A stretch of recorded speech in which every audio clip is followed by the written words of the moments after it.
జై శ్రీకృష్ణ అండి. అందరికీ చాలా చాలా ధన్యవాదాలు. మీ అందరికీ సబ్స్క్రైబ్ చేసుకున్నందుకు, నన్ను ఇస్తున్నందుకు. దాదాపుగా 100కి సబ్స్క్రైబర్స్కి రీచ్ అవుతున్నాను. ఇక్కడ నాకు సబ్స్క్రైబర్స్ ఇవన్నీ కాదండి ఇంపార్టెంట్. మీరు చక్కగా ఈ భగవద్గీతని విని దాని నుంచి ప్రయోజనం పొందుతున్నారు. ఇది మీకు తెలిసి కానీ తెలియక కానీ ఒక మెడిసిన్ వేసుకున్నప్పుడు ఎలాగ మనకి పనిచేస్తుందో, ఫర్ ఎగ్జాంపుల్ పారాసిటమాల్ ఉందనుకోండి, అది జ్వరానికి పనిచేస్తుంది. ఆ విషయం పారాసిటమాల్ అనే మందు తెలిసినా తెలియకపోయినా జ్వరం తగ్గుతుంది కదా. అలాగే ఈ భగవద్గీత కూడా అంతే. మనకి తెలిసినా తెలియకపోయినా వింటూ ఉన్నామంటే దానివల్ల చాలా చాలా ప్రయోజనం ఉంటుంది. అది ముందు ముందు మీరే తెలుసుకుంటారు. అయితే నా మనస్ఫూర్తిగా నేను మీకు అందరికీ చాలా కృతజ్ఞతలు తెలియజేస్తున్నా.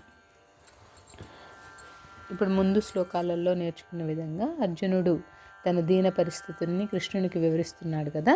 29, 30 శ్లోకాల్లో కూడా 31 కూడా అదే ఉంటుంది. ఒకసారి ఈ 3 శ్లోకాలు ఈరోజు చూద్దాం.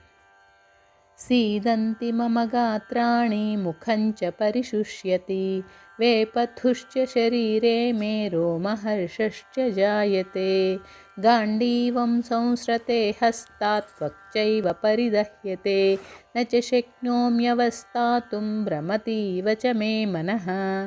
అర్జునుడు చెప్పాను, ఓ కృష్ణమూర్తి, యుద్ధము చేయుటకై ఇచ్చట కూడి ఉన్న ఈ బంధుజనులను చూసిన నా అవయవములు పట్టు తప్పుచున్నవి, నోరె ఎండిపోవుచున్నది, శరీరం నందు వణుకు పుట్టుచున్నది, గగురుపాటు కలుగుచున్నది, గాంధీవం చేతి నుంచి జారిపోవుచున్నది, చర్మము మండుచున్నది, నిలబడుటకైనను నాకు శక్తి లేకున్నది, మనసు గిర్రును తిరుగుచున్నది. అయితే ఇక్కడ అర్జునుడు బలహీనుడా అలా అవ్వడానికి, తన చర్మం మండటానికి, శక్తి లేకుండా ఉండటానికి? అతను చాలా ధైర్యవంతుడు, చాలా ఉత్సాహవంతుడు, చాలా బలవంతుడు కూడా. కానీ అతని మానసిక స్థితి సరిగ్గా లేదు ఇక్కడ. అందుకనే అతను ఎంత బలమైన వాడైనా సరే శక్తిహీనుడు అయిపోయాడనమాట. ఎంతో ఇష్టమైన గాంధీవాన్నే చేతి నుంచి జారిపోతుంది అంటున్నాడు.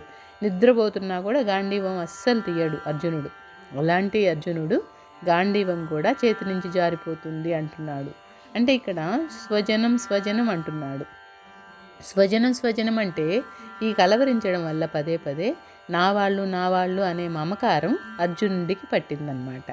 దానివల్లే తను బలహీనుడైపోయాడు. ఆ మమకారంతో యుద్ధం చేయనని చెప్తున్నాడనమాట. ఈ 31వ శ్లోకం కూడా అదే, దానికి సంబంధించిందే ఉంటుంది. నిమిత్తాని చ పశ్యామి విపరీతాని కేశవ నచ శ్రేయోను పశ్యామి హత్వా